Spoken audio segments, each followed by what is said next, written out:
Maar Wouter draait er.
So, dear colleagues, dear friends, morning, bon dia tothom. Thank you very much for attending this event.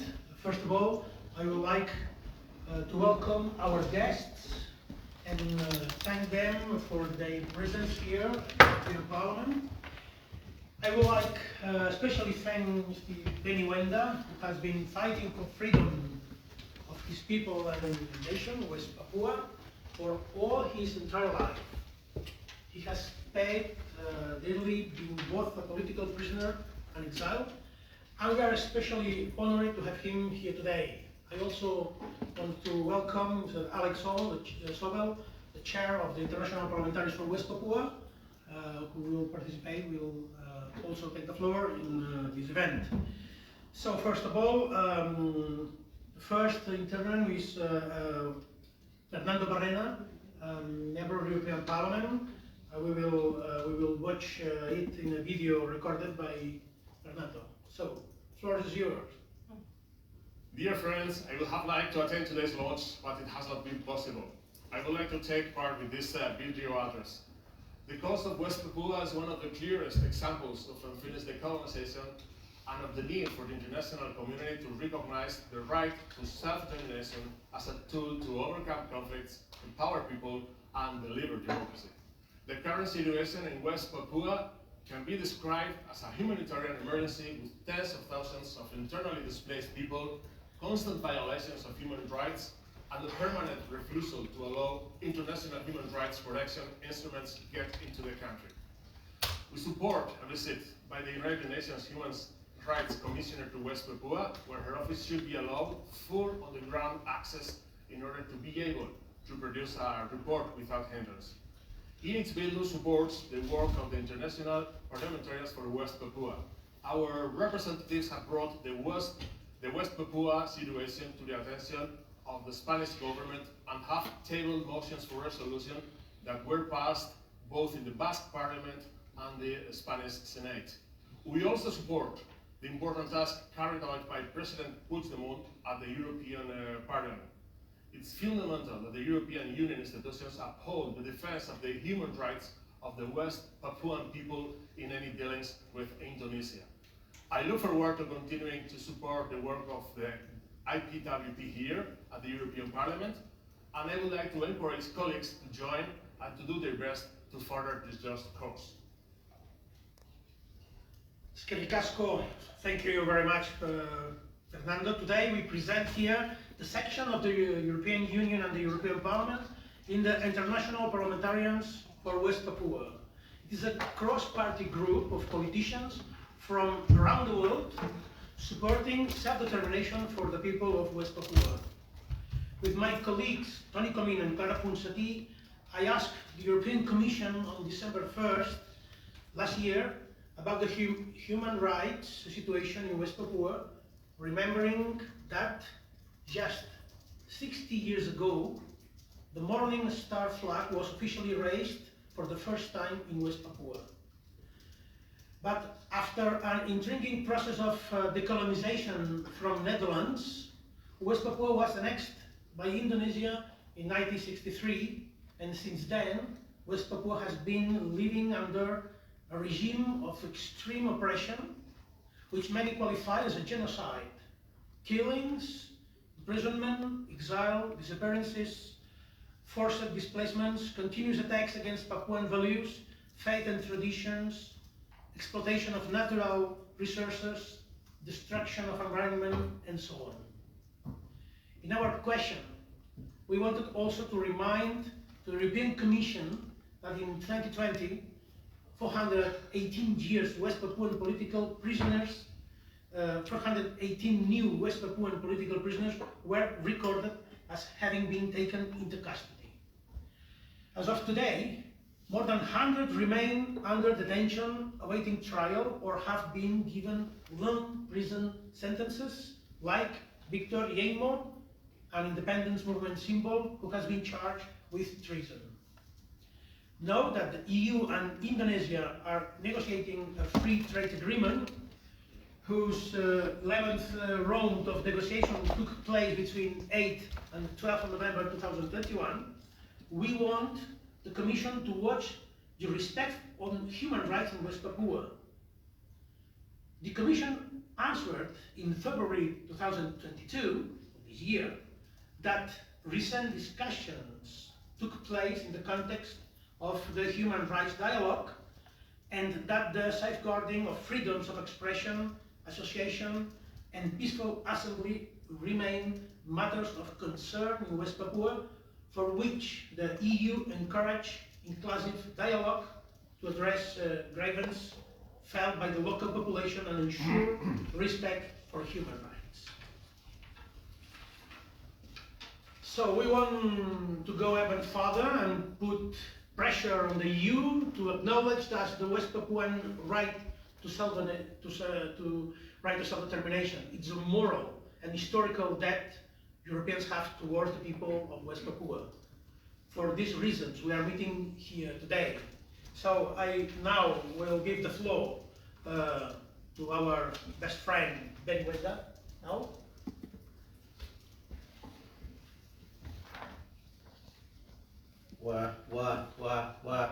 Firstly, I would like to welcome all the guests with my language, as I stated. Your Excellency, ladies and gentlemen, viewer, today I'm great honor to be here. Firstly, on behalf of the provincial government and people of West Papua, I would like to thank you, President Charles Puigdemont, MEP, Fernando Barra, MEP, and Alex Obel, MP, for hosting this event. The official launch of the EU branch of International Parliamentarian for West Papua.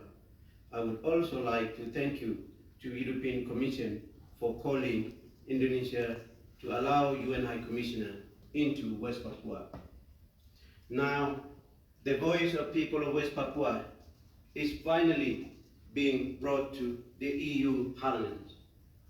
This is the historic moment for my people, and this event is being watched live all across the world and West Papua. The provincial governments, judicative, legislative, Legislative Council, 7 regional executive body and cabinet led by Prime Minister Edison Waromi and Bukta Tabuni are holding meeting in support this gathering today. Maibarat, Lapago, Mepago, Ahani, Domberai, Bomberai, Mamta. People are supporting this meeting and they are watching live from West Papua. All those years we've been screaming outside over the street, but today we here entering those buildings representing our people. This is the time for European Union to listen to our story, our cry, our demand for self-determination, our right to self-determination. Self-determination has been denied to us for nearly 60 years. All the time the EU has only listened to the one side of story. Indonesia has been telling you lies about what is happening. They say they have developed West Papua, that they uphold human rights. In 2021, the Indonesian government pursued the EU to support 4.7 million EU to fund Indonesia to support special autonomy. Special autonomy in West Papua, 20 years later, we can't see the result. The people of West Papua are becoming marginalized minority on their own land. In the last 5 years alone, 660,000 to 100,000 Papuan civilians have been displaced in Tanjaya, Puncak Jaya, Maibarat, Oksibil, mainly women and children. Indonesia targeting the killing of the children. The United Nations already stated that Indonesia killing the children. 400 Papuans died in this place last 5 years. Over 25,000 troops as verified by United Nations. 2 days ago, there are demonstrations across West Papua rejecting special autonomy and the partition of our province. Several leaders have been arrested, including Jeffrey Wenda, Honest Suhunia, and other members of the KNPB, Alliance of Papua Students. They were just peacefully marching. There is no freedom of expression in Papua today. In 2019, my people were subjected to racism slur just because we are black. Called monkey and dog, told go home. Hundreds of thousands of people rise up and reject the racism. Discrimination still exists this 21st century in West Papua. To declare that we are human too, we will not bow down the Indonesian colonizer anymore. When we see what happening in people of Ukraine are suffering under the Russian invasions, we have sympathy with them. We've been experienced this for 6 decades.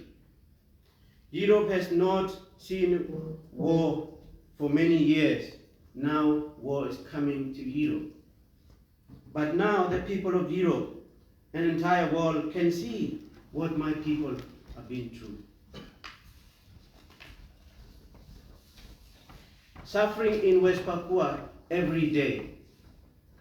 This is why it's more urgent than ever for the EU to show solidarity with my people, to end all European funding for the illegal Indonesian occupation.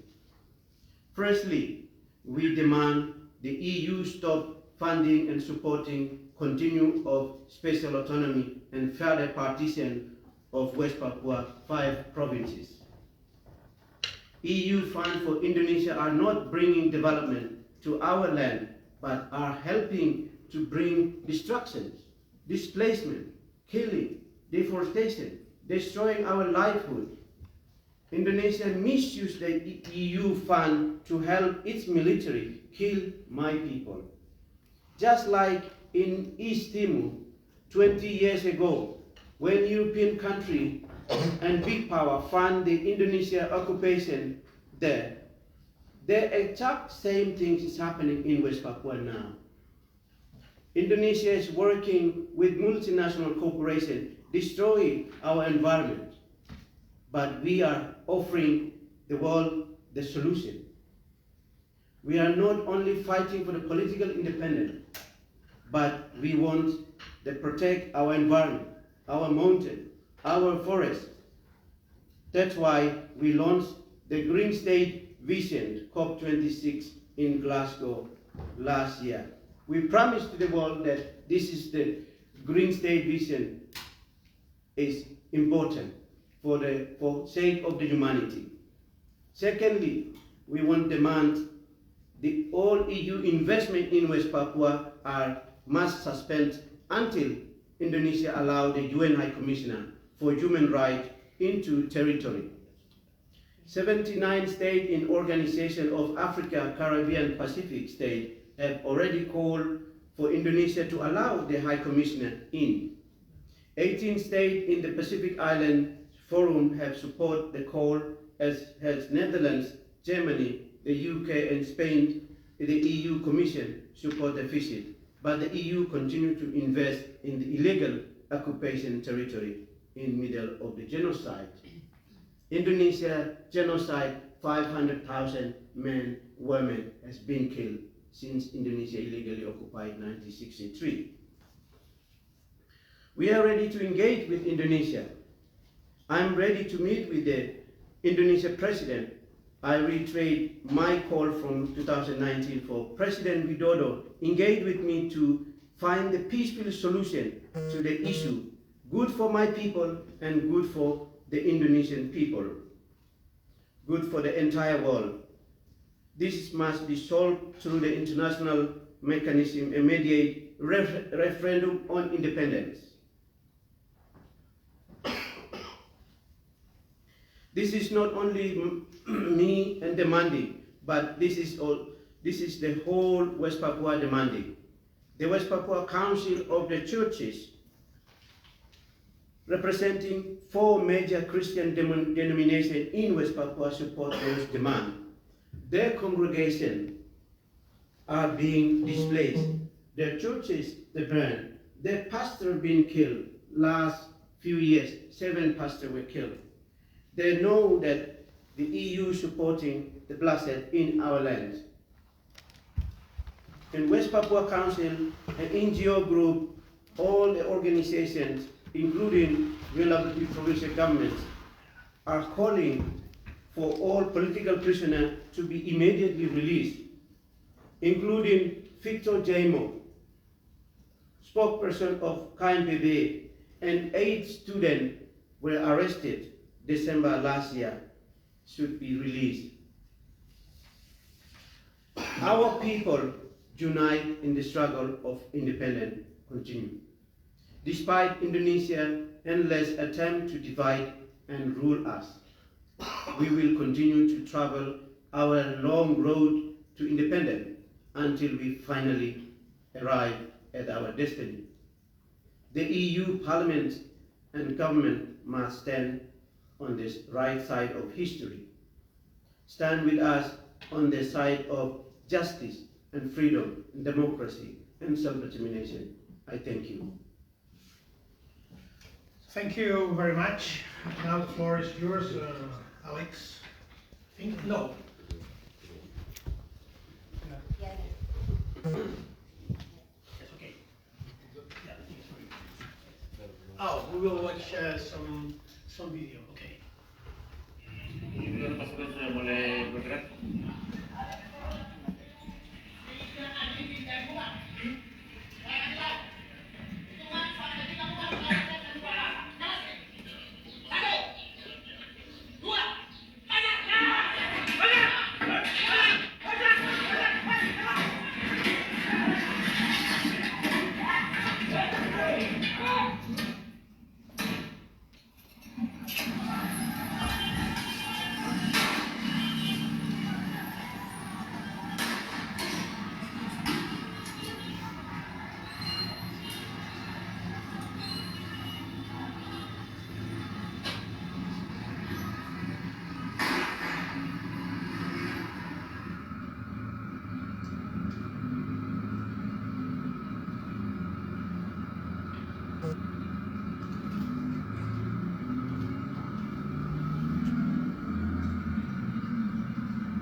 I'd first of all like to thank President Puigdemont and Fernando Moreno for hosting us here today so we can launch the much awaited European chapter of the International Parliamentarians West Papua. The International Parliamentarians West Papua is a network of parliamentarians from around the world.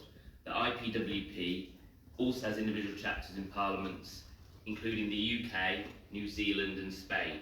We have a network of vice chairs including ones from the Pacific, Iberia, Southern Europe, Africa, Scandinavia and of course President Puigdemont here in the European Parliament.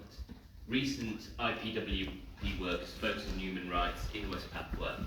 As you heard from Benny and just seen in the video, the human rights situation in West Papua is deteriorating rapidly. And no external mission of any sort has been to West Papua since the World Council of Churches in February 2019. The IPWP has been increasing international pressure for a visit which was agreed by the United Nations Human Rights Council and Indonesia. But Indonesia has come up with very different bureaucratic reasons to continue to delay the visit of the UNHRC to West Papua. So we have raised questions and motions in various parliaments. And I would like to thank again Carlos Puigdemont for raising questions here to the Vice President and High Representative of the European Union for Foreign Affairs Security Policy, Josep Borrell. Seems a bit of echo. Where the Vice President Borrell stated the EU encourages Indonesia to allow the UN High Commissioner for Human Rights to visit West Papua and has urged Indonesia to extend standing invitations to all special rapporteurs and mandate holders. This unequivocal statement of support for the visit made on behalf of the EU Commission as the growing number of individual states and regional bodies that have concerns over human rights violations in West Papua and Indonesia's continual denial of access for a visit with the UN High Commissioner for Human Rights. These bodies include the Pacific Islands Forum and the Organisation of African, Caribbean and Pacific States, and I'm pleased that there is a representative here from the OACPS. Vice President Josep Borrell also responds to questions raised over the EU's trade agreement with Indonesia, which, as President Puigdemont said, went to its 11th round of negotiations last November, and whether or not Indonesia's human rights record in the context of West Papua will be taken into consideration. He noted ongoing concern with regards to safeguarding of freedoms of expression, association and peaceful assembly in West Papua. And there would need to be a need to respect human rights, and that needs to be embedded in any free trade agreement. With regards to the amount of funds the Commission has allocated to West Papua since 2001, as Benny stated, 4.7 million euros has been sent, covering areas of democracy, civil society, peace process, healthcare, education, land use planning. As we've just seen in the video, those funds may well have been used for suppression of exactly those things, peaceful right assembly, which you just saw being suppressed by the Indonesian police and military. Borrell also stated that the EU spent 112 million euros funding projects in Indonesia related to climate change, deforestation, education, health and human rights, which include Operations West Papua. And we know that actually the opposite of all those activities has been happening in West Papua, so we need to further look at how those EU funds have been spent. The EU itself has recently adopted a new business and human rights framework which outlines mandatory human rights and environmental due diligence with regards to how funds are spent. In the case of West Papua, this raises questions on how this money has been spent by Indonesia and the obligations the EU has in providing them. The EU should not fund the Indonesian occupation and extraction of wealth from West Papua. The role of the EU here in the European Parliament is to raise questions and ensure that the Parliament's voice is heard at the Commission, and also the EU's voice is heard at the UN in Geneva and New York. That no trade agreement is signed with Indonesia that continues the deforestation of West Papua, that facilitates human rights violations. Today, the best hope to pressure Indonesia to improve the human rights situation rests right here in the European Parliament and in the Commission. We have seen action in individual European parliaments as well. We had the landmark intervention in the Dutch Parliament calling for the UN Human Rights Commission to visit West Papua which was followed by comments made last year by the Dutch Foreign Affairs Minister Hoekstra, who stated that it is important to have such a visit by the High Commissioner as soon as possible, and the historic role of the Netherlands is particularly important in the context of West Papua. On March 18, 2021, the Foreign Affairs Committee of the Spanish Senate also passed a motion calling on the Spanish government to express its concern about the human rights situation in West Papua, and urging the government to also back the High Commissioner visit. In case such a visit being continually blocked, the Senate pushed for the Spanish government to support a motion on West Papua at the UN Human Rights Council, and I urge other EU nation states to support that. In response to a follow-up question raised by Basque Senator and IPWP Vice President Gorka, on the 2nd December, the Spanish government affirmed their support for the visit to go ahead.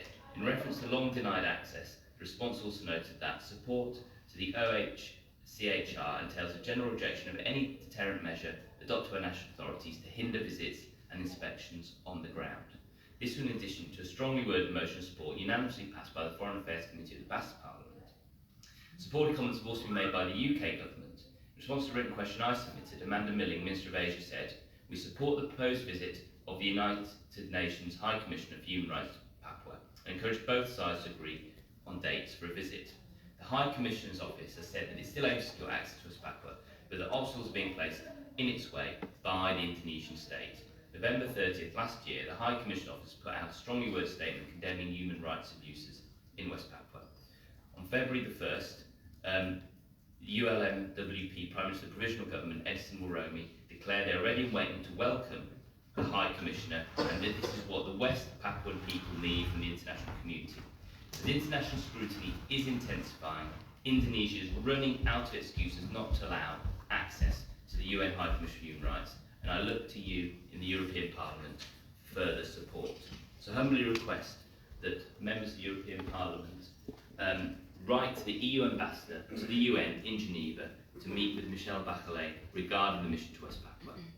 I invite you to join me on the 14th of June for the first IPWP meeting since COVID in London at the UK Parliament, and also to invite members of the European Parliament to consider becoming vice chairs, to encourage their members from national parliaments to become vice chairs. We're particularly looking for vice chairs from parliaments in Benelux, Central Europe, Eastern Europe and the Balkans. If you have any colleagues in national parliaments who'd be interested in hearing more about the cause of West Papua, I'm willing and ready to meet them, as I'm sure is President Puigdemont. We're looking to you for support in this important matter. The European Parliament and the European High Commission are the best hope of securing human rights for the people of West Papua. Thank you. Thank you so much. Now it's floor is for Jojo Mehta. Thank you very much, President Puigdemont. I'm Jojo Mehta, co-founder of Stop Ecocide International, alongside UK barrister and legal pioneer, the late Polly Higgins. And I'm bringing in a slightly different piece to this discussion, which is very much connected. Our organisation began in 2017 as a grassroots campaign calling for the recognition of ecocide, mass damage and destruction of nature as a crime. Polly herself is sadly no longer with us, but many more were inspired by her example, and 4 years on we now find ourselves at the heart of a fast-growing global cross-sector movement to support including ecocide under international criminal law, alongside genocide and war crimes. Our ultimate aim is to create accountability for key decision makers in government and industry, but also a shift in mindset, since our globally dominant culture is so alienated from the natural world we depend on that we treat it as an infinite bank of resources to be disposed of as we see fit, and we are now witnessing the consequences of that globally.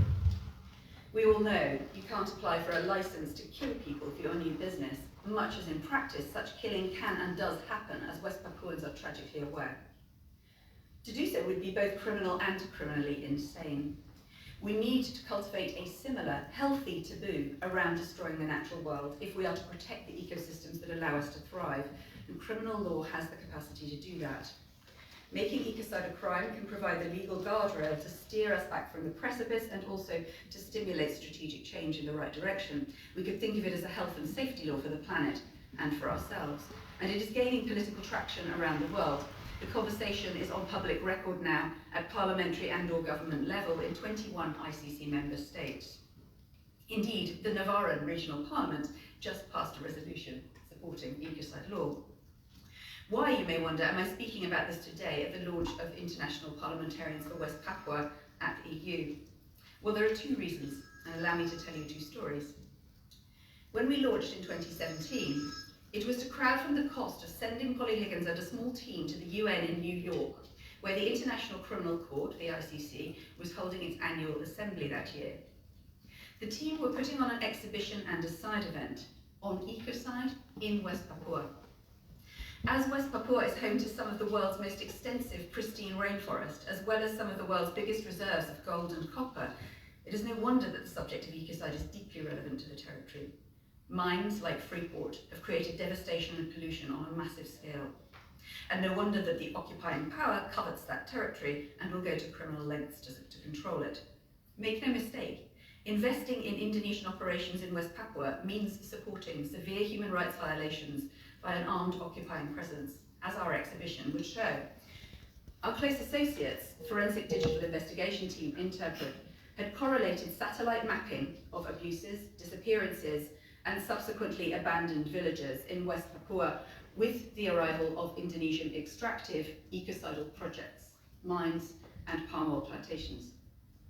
It was the first time that this correlation had been brought to light, because without the digital satellite evidence, it had not previously been possible to join the dots over space and time, so to speak. And a strange thing happened at the UN in 2017. Whenever our team booked a room for the side event, the booking would mysteriously disappear by the next day. Invitations had to be revised 3 times because of these strange system errors. Still unexplained. Then an even stranger thing happened. Indonesia, which is not an ICC member and therefore did not have the standing to do this, interrupted the plenary session of the Assembly to warn delegates that our side event should not be attended and that it was all lies. Naturally, rather like banning a hit record, this piqued the curiosity of delegates, and a good number of would-be attendees turned up at the designated room, the third one, only to find security guards preventing entry. Why might they have been there? We can only speculate. No counter-evidence to the exhibition materials was forthcoming. As you can imagine, our solidarity with the West Papuans' desire for self-determination and independence, and our affinity with those Pacific sister nations standing with them, in particular Vanuatu, was firmly cemented at that time. Now let's fast forward to November 2021, to COP26 in Glasgow, where our now well-established organisation put on a series of events around ecocide law and finance, ecocide law and climate justice, ecocide law and sacred guardianship of nature. You name it, we related ecocide law to it because the subject touches all those areas. It's truly cross-cutting in its impact. I spent 2 weeks running from one speaking engagement to the next. But there was one event where I found I wasn't teaching, but learning. And it was the West Papuans' launch of their Green State vision. Pledging to take decisive action to address the climate emergency and impact of natural resource extraction in an independent West Papua. It sets out commitments from West Papua's government in waiting, including making ecocide a serious criminal offence. And please note, this would be the first state to make this a cornerstone of its constitutional makeup, so to speak. Restoring guardianship of natural resources to indigenous authorities, combining Western democratic norms with local Papuan systems. Serving notice on all extraction companies, including oil, gas, mining, logging and palm oil, requiring them to adhere to international environmental standards or cease operations. This is a vision that forms the basis for a future in harmony with nature, placing new and long overdue parameters in place to protect both human communities and the wider living world community of which we are an inextricable part. But what inspired me so much about the Green State vision went beyond the remarkable determination of the West Papuans to regain independence and restore respect and care for their beautiful home. What inspired me so deeply was the audacity, the positivity, the generosity of what the West Papuan independence movement is doing by offering this vision to the world. They have every right to denounce the occupiers, to seek justice for the horrific violence and displacements that they've suffered. And yet they do not sit in despair and self-pity. Instead, They have worked together to offer a holistic, practical vision and a genuinely green governance solution to a world that, let's face it, desperately needs a new model. Please, support them in this hugely brave and generous endeavour. I believe wholeheartedly in the proverb that it's always better to light a candle than to curse the darkness. West Papua's candle does more than shine in the darkness. The Green State vision is a beacon for what a future in harmony with the planet and with each other could actually look like. Thank you. Thank you, Jojo. Thank you very much. And now for our last speakers in the first round, panelists. The floor goes to Ralph Bejenvanu, the leader of the opposition of the Republic of Vanuatu. I hope he's well connected and can hear you. So the floor is yours, Ralph. Good morning. Can you hear me? Yeah. Yes, okay. Well, it's good evening from Vanuatu, on the other side of the world.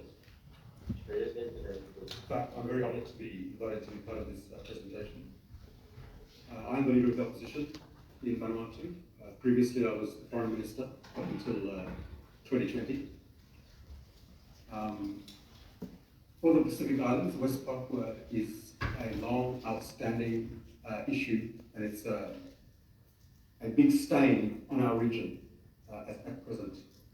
The Pacific Islands region, made up of about 20-something independent states and territories, is probably the last frontier for decolonization in the world. We have a number of non-self-governing territories that are not yet independent. New Caledonia and French Polynesia, for example, are on the United Nations decolonization list. There is a process of decolonization that is unfolding under the supervision of the United Nations. We also have Bougainville, which is a province of Papua New Guinea, which is now had a referendum last year in favour of independence and is now going through a process with the government of Papua New Guinea towards independence. We have, of course, the numerous US cross territories in the region. And then, of course, we have West Papua. And the difference with West Papua is that it is a black hole in terms of exposure. Not only is the UN Human Rights Commissioner not allowed in, but perhaps equally importantly, international media is banned from the territory. And that's important to note because, you know, when we have the war in Ukraine, for example, the international media is there to expose the human rights violations going on, whereas in West Papua, all international media is banned. And the footage you saw in the video earlier is Facebook, people filming with their phones and posting on Facebook. It's the only way information can get out about the human rights abuses that are happening there. So the international media ban, as well as a ban on independent assessments of human rights situation there. What we do know is that what has been happening over the last 60 years of colonization by Indonesia amounts to what can be technically and legally termed genocide. We also know that there's mass deforestation happening,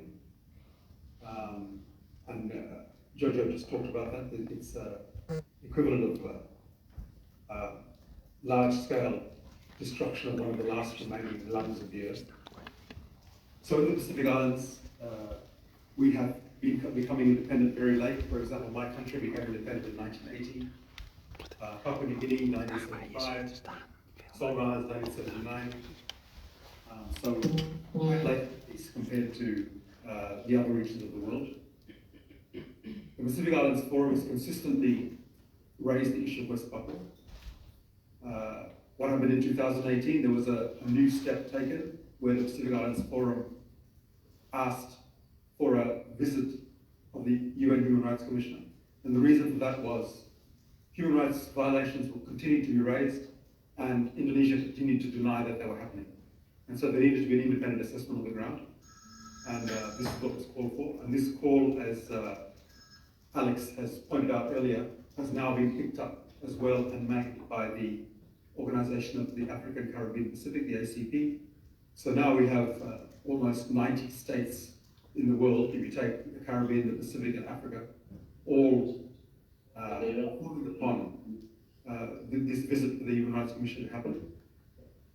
In that period, since 2018, since these calls were made, the human rights violations have escalated. The ante is being upped by the fact of this increasing international scrutiny of the situation there. And this is why we're calling upon all states, and particularly the European Union, considering that the former colonizer of the territory is from the European Union. It's important that the European Union also steps up and makes this call and puts the pressure on the Indonesians to address the human rights situation, but also allow for an act of self-determination by the people. This is an historical right of all people, and for example, Vanuatu, we have enjoyed that historical right with our 1979 election, which paved the way for independence. All other countries, all other former colonies in the Pacific and elsewhere have also been able to engage in an act of determination where the people choose their future. This is a historical right and an inalienable right that is denied to people of West Papua to this day. All is now beginning to recognize this, that self-determination is an inalienable human right, and it needs to happen in West Papua as it's happened elsewhere. As I mentioned earlier, the intensification of human rights abuses. Sorry. Richard, can you hear me? Please, could you turn off your microphone, please?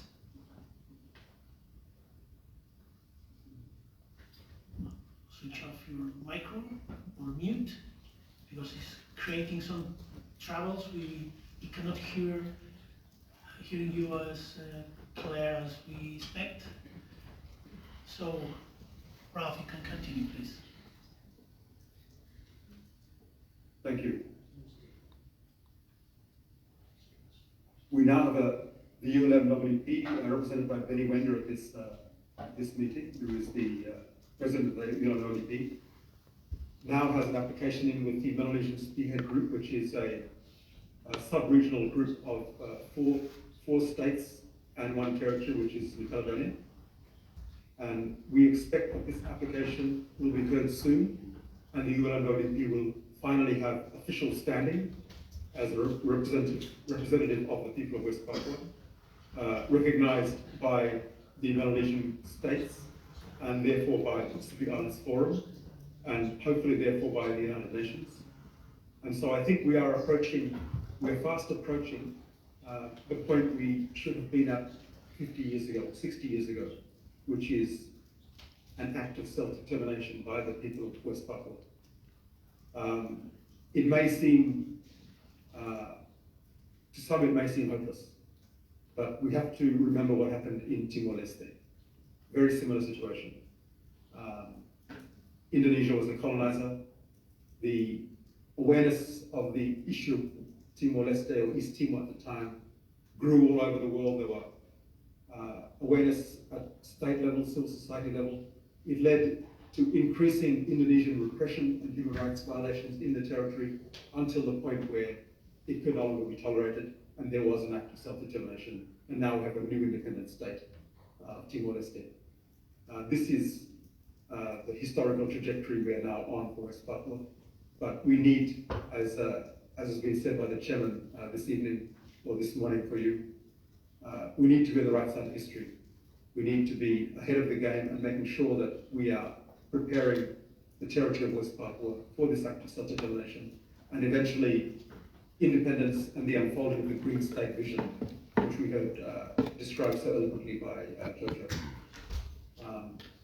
Here in the Pacific, we will continue to advocate for the self-determination of West Papua. In a survey undertaken by the Pacific Islands Forum, the collective of the 20 or so states and territories of the Pacific, with civil society among their populations, surveys are undertaken every couple of years as to what are the main issues people of the Pacific care about. West Papua is always in the top 2 or 3. And this is something that reflects the deep-held belief of the Pacific people. We have to remember that the Pacific region is also the region of the world which has the largest proportion of indigenous population within national populations. For example, in Vanuatu, I would say over 90% of people are indigenous, same in Papua New Guinea, same in Solomon, same in Fiji. Now, Fiji is a different case with the Indian transmigrants. But most of the Pacific Island states have a predominantly indigenous population. And this is the link we feel with West Papua, which is the same. And we very much look forward to this story of West Papua, which has now gone into Africa as of 2019 and 2018, with the African states supporting this resolution for the UN Human Rights Commission to visit. And now it's getting to the European Parliament. We very much hope we can get the support of European states also to put the pressure on to take this historical trajectory through to its fulfillment. I would like to thank you again for the opportunity to speak to you this morning. Thank you. Thank you very much to you, and thank you for doing this effort, for connecting from the other side of the world. And I suggest if there is someone that wants to take the floor a little bit to asking questions, please introduce yourself. My name is Frank Schwalbe-Roth. I'm one of the founders of the German Green and was here the first Green in 1984, and now I'm a former member of Parliament. I would like to start with a proverb from China. If you have a stone, granite, the most efficient way of making a hole in it is not what most people think a hammer, but a permanent drop of water that is efficient. And I understand those in West Papua that they have doubts, will they really succeed? Because it's so difficult and so long-lasting. No, think and continue to think of this Chinese proverb, and think, and Ralph mentioned it, think of Timor-Leste. I followed in Germany and then followed here in the European Parliament the fight. We have so often met the representatives here, and finally it worked. And I discovered it was so difficult to bring Timor-Leste on the agenda. And I was in New Zealand because I taught there in Wellington University, guest lecturing on politics. The New Zealanders were much more informed because they're nearby. But finally it is what came then the situation that everyone in foreign policy in Europe was aware of Timor-Leste. I'm thinking you can learn from ecocide because they are those fighters like a drop of water, and therefore I expect from you, members of Parliament, to organize it here. You have a terrible responsibility. You have done now an event, you are happy, but no. You have to continue with this. You have to have a secret agenda every 6 months, every 9 months, every 3 months, an event, an activity on West Papua. Otherwise, the people of West Papua will be totally angry and disappointed with you. And I've learned this from the Kashmiris. Most people here thought Kashmir is something linked to beautiful clothes. No, it is a territory. And they had even here an office. They had an office here in Brussels for 20 years. They had here meetings and continue, and your wonderful president from Catalonia are involved in their fight as well. I made a test. You sent me the invitation for this event, and I spoke to 40 people of this event. And 2 already had heard of West Papua. It's terrible. And then I convinced six of them to come here. And I think the situation is the whole in Brussels and in the EU and among the political decision makers. They are not aware of what is happening here. They are not aware what the Indonesian put on pressure, ecocide, refusal for UN people to enter. But on the other hand, your situation is better That's the situation of those in Bougainville, another territory which is fighting for independence not so far away from you. And I think, to finish, you should use that you're exotic. A lot of people have never heard of you. That means there is a natural curiosity among politicians, political leaders, public, civil society, media, and you have used this positively by coming permanently. And then it's not necessary that you are coming so high-ranking like this time with so many people, one or two, that is enough. And you will see then the doors to the Commission, European External Action Service, are opening as well for you. And I think within the next 12 years you're independent. Don't tell it to the Indonesians, but I think it will happen. Thank you that you're here now. Thank you. Thank you, Frank. It's obvious there is, according to the all interveners or speakers, there is a lot of work to be done. We have some tools to do it. We start to do it, in fact, and we are very committed to help the West Papua people to protect their fundamental rights. So is someone who wants to add something else? Well, Carlos, just, yeah. But please, I have a request for the key speakers. I promised my people who came here with the 6 that I would make a photo of them with you, and they promised me they would put it on Facebook. Okay.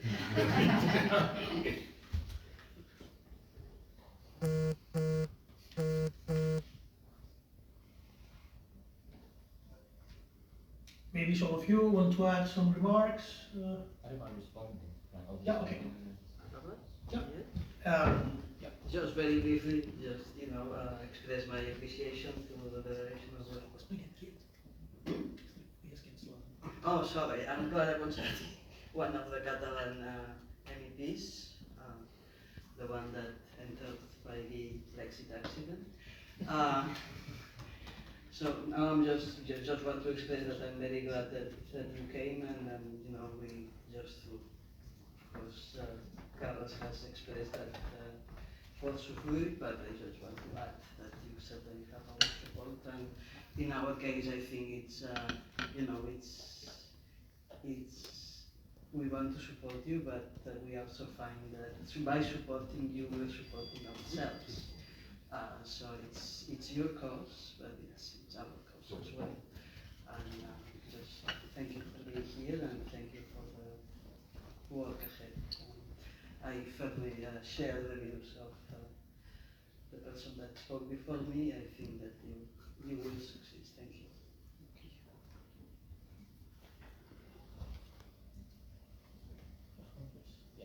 I think, first of all, I'd like to thank Frank for his comments, and maybe, as UK parliamentarian, there may be since January 2020 slightly less reason for UK parliamentarians to come here to the European Parliament in Brussels, but this is my second visit in a month, and I'll be coming as many times as needed to push the cause of the West Papuan people here. And the reason, I think it's really important to restate why it's so important, why actually today the most important place for the West Papuan people isn't Washington DC or Beijing or Moscow or even Canberra. Canberra's traditionally very important, or London. It's Brussels, and that is because of the EU-Indonesia trade negotiations which are currently taking place.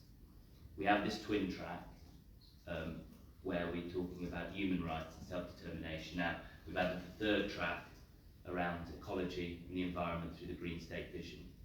But actually, the leverage that exists in the Indonesian government is through trade.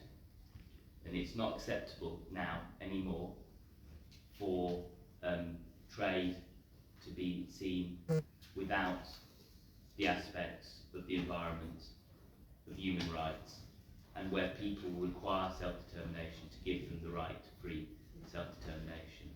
And that's why here, this place, the European Parliament, the Commission, is so important. And I was very technical in my speech, but the Vice President of the Commission has made very good noises, but it's up to MEPs, up to the Parliament, to turn those noises into real concrete actions. And that's why it's simple, and that's why we're here today, to launch the chapter of the IPWP in the European Parliament. And I'm really pleased, Ralph in particular spoke about Timor-Leste. I met with the ambassador to London, the new ambassador to Timor-Leste. It's always a pleasure to meet ambassadors from small countries. You get to talk about interesting things like how can they find a flat in London, because it's difficult, and placing us, I'm sure Brussels is the same. Whereas, you know, if you're talking to the ambassador for very well established countries, they don't have those sort of questions. So it's always interesting for those human contacts, but also to talk about the history, the track they took, and the current relationship. And the most important thing, actually, I took away from my conversation with the ambassador from Timor-Leste is that relations with Indonesia now are much better. And that's because the settled will of the people of Timor-Leste is enacted. They have good trade relations. The human rights issues do not exist as they did before. And that same relationship can exist in West Papua, rather than being a sword inside the Indonesian government. I'm saying this directly to them. And they can, instead of having the relations they have now and being an international pariah, they can move beyond that and allow the people of West Papua those human rights and that self-determination.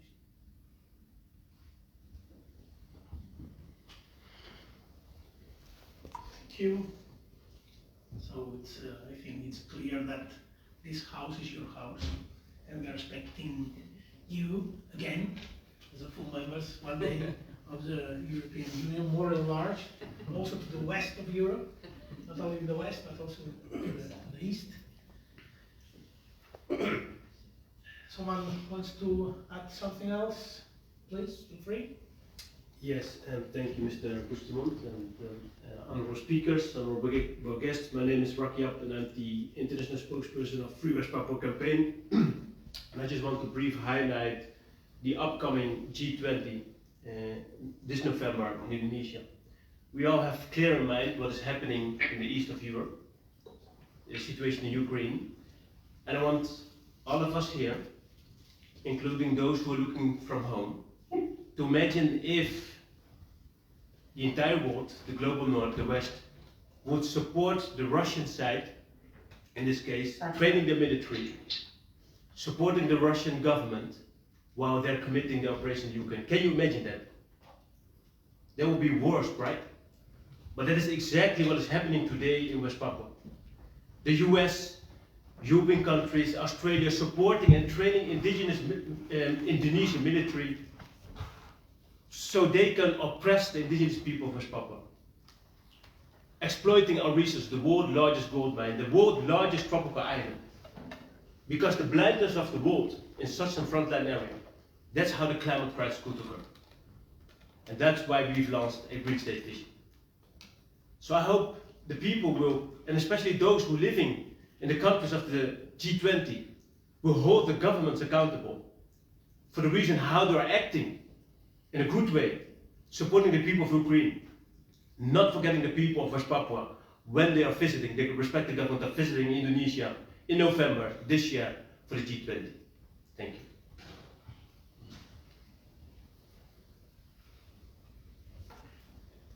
Thank you. Thank you very much. One of our goals is to convince other MEPs to join our efforts in order to put pressure on the Commission, on the Member States, to highlight this issue, because it's not a local or a domestic one, which is one of the main answers if you ask big powers. No, it's a global one. That's a fact that concerns our world and our way of life. And for this reason, it's also a European matter. It's also a matter of this House, the European Parliament, and it's a matter that concerns the European Commission efforts. So I was very very happy to read the answer from Josep Borrell. Really, I didn't expect such clarity. It's not usual in the normal answers from the Commission concerning that issues, but we must recognize was very clear and committed. So we must follow this path that the European Commission has opened. And I invite all of you, and we will do also this effort to convince, to attract all MEPs to join our cause and to celebrate another event showing the results of that effort. So thank you very much for attending, and well, long life to West Papua.